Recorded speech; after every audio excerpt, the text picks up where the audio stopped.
What do you love and what do you hate about Puerto Rico? Is it safe?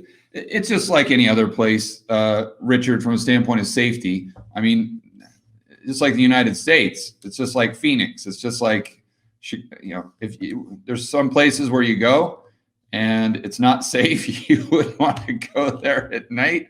And then there's other places that you don't even have to lock your front door.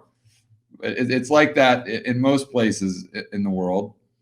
As far as what I like about it, I mean, Act 2022, the tax savings first and foremost.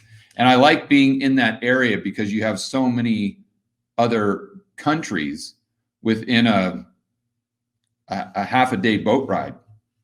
I mean, you can just shoot down to St. Bart's. You can shoot over to the Dominican, to Cuba, for that matter. I mean, the way things are going with these crazies at the World Economic Forum. I mean, Cuba may be our last hope.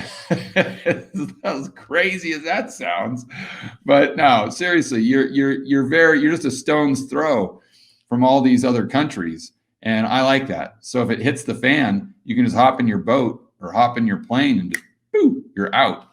So I like the mobility standpoint, and if you're the golf courses down there are great too. I mean, even if you're not a big golfer, those like the Ritz-Carlton and the St. Regis, gorgeous, gorgeous, gorgeous, right on the beach.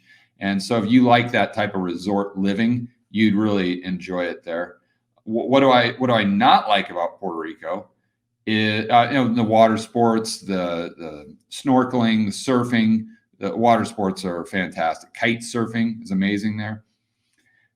I don't like the fact that they're just buying into this. I shouldn't say they are, because that's painting with too broad of a brush.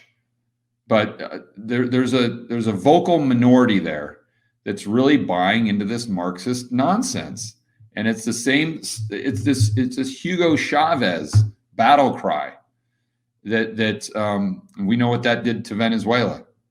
And it's that same group. They look at people coming in, entrepreneurs and producers, as the enemy, as imperialists, as colonialists, and there's no getting through to them, because they're just like brainwashed drones that just they don't think for themselves. It's like the people that you see them and it's like the cartoons where their eyes are just these spirals that are just they're like zombies, and all they can do is just regurgitate these bumper sticker sayings from these Marxist groups that have brainwashed them. So I'm not a big fan of that. And but fortunately, they're a very vocal minority in Puerto Rico. And right now, the way they're handling this this lockdown stuff is bananas. It's unbelievably draconian. I mean, they've got cops on every corner just watching you to make sure that you're wearing a mask. Outside, walking your dog, you could be 400 yards away from the nearest person, but there's a cop that's going to yell at you and blow their whistle, put on your mask, put on your mask. I mean, it's proper police state. Like I'm saying, this is straight Stalin and Mussolini and the other list of characters. It's just playing out right in front of our own eyes. They're doing the same thing in Australia. They're doing the same thing in New Zealand.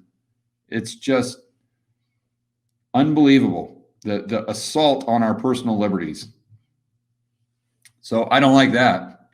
But I mean, back when I spent a lot of time there in 2013, 2014, it was a great place. I really enjoyed it. But right now, it's not somewhere I'd want to spend a lot of time. I think hopefully moving into next year, things will change dramatically.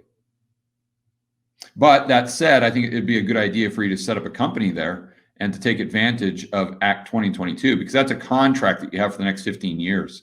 And you don't necessarily have to take advantage of it right now, as long as you get grandfathered in.